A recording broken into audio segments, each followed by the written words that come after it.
5 shocking facts about Andrew Garfield's Tick Tick Boom. Number 1. It is based on a true story. Tick Tick Boom by Lin-Manuel Miranda is a true story about Jonathan Larson's life in 1990, as his ambition races against time, with the composer desperately working to become successful before his 30th birthday. Much of the true story in Tick Tick Boom is based on Larson's semi-autobiographical 1992 musical of the same name, but Miranda's biopic also incorporates aspects of Larson's life during this time period based on research that included interviews with his family, friends, and colleagues. Encanto songwriter Lin-Manuel Miranda included a documentary-style scene at the end of the film to summarize the true story of the composer's career contributions, acclaim and reception, future accomplishments, and the circumstances of Larson's sudden death in 1996, extending the portrait of Jonathan Larson's life not included in Tick Tick Boom's stage musical.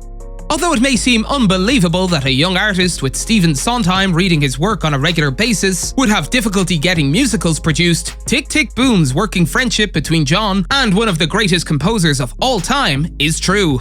Larson met Sondheim in college, who famously wrote iconic musicals such as West Side Story, Into the Woods, Sunday in the Park with George, and Sweeney Todd, the Demon Barber of Fleet Street.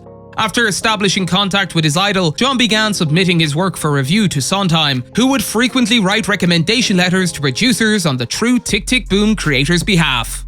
Number 2. The musical was originally a one-man show. Tick Tick Boom was a one-man show when Jonathan Larson achieved it as his solo act on Broadway, but after his death, playwright David Alburn revised and adapted it into a 3-actor piece. This is expanded upon in Lin-Manuel Miranda's Netflix film. Many industry heavyweights have appeared in the musical, including Raul Esparza, Neil Patrick Harris, and Lin-Manuel Miranda himself in the role of John. Number 3. Susan and Michael aren't real people. The stage musical Tick Tick Boom only has 3 characters: Jonathan, Susan, and Michael. Many other characters are introduced in the film to bring Larson's 30th year, Superbia workshops, Moondance Diner job, and bohemian lifestyle to the screen. Aside from Jonathan and Stephen Sondheim, nearly every character in Tick Tick Boom's true story is based on real people in Larson's life. Susan, Jonathan's girlfriend, and Michael, his best friend, aren't real people, as are 2 of the other main characters in Tick Tick Boom. Instead, Susan, John's dancer girlfriend in Tick Tick Boom, is based in part on a dancer Larson dated for 4 years while writing and workshopping Superbia, a character that would later be incorporated into Rent. In turn, Michael is inspired by Larson's real-life childhood friend, Matt O'Grady, who was HIV positive at the time. Lin-Manuel Miranda revealed that Michael's real-life counterpart is still alive and well, and that he's a champion swimmer. The director of Tick Tick Boom also stated that he contacted Susan's real-life inspiration, who is still a dancer today. The real-life inspiration for Susan was more upset with how Larson portrayed her, saying she never wanted to move to an ashram, and that, as a dancer, the concept of time running out was much more important to her than the ending of Tick Tick Boom.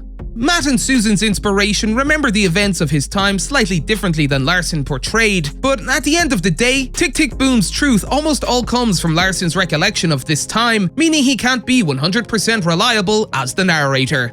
Number 4. Tick Tick Boom leaves out a few of Larson's musical works. Tick Tick Boom's story touches on some of Larson's most significant real-life works of the time, including his unproduced musical Superbia, his titular musical monologue, and the early foundations of Rent.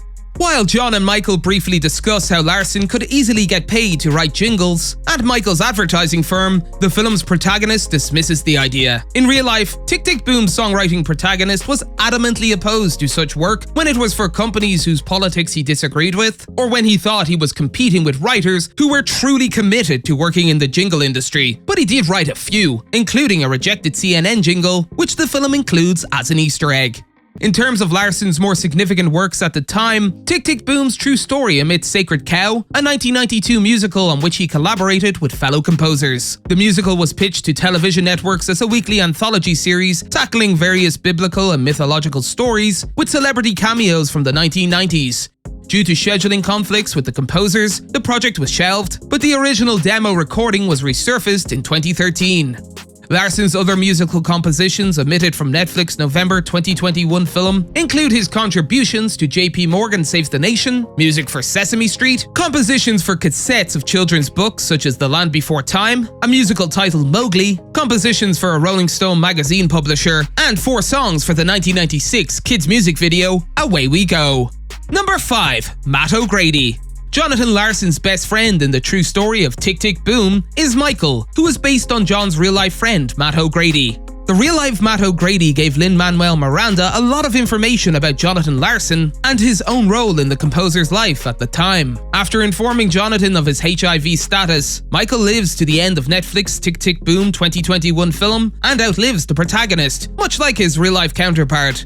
Matt O'Grady is still alive today after being diagnosed as HIV positive in 1986, which, as Tick, Tick, Boom's true story depicts, he recalled being a death sentence at the time. Miranda also stated that as a champion swimmer, O'Grady is healthier than any of us, proving that the true Tick, Tick, Boom inspiration is still alive and well today.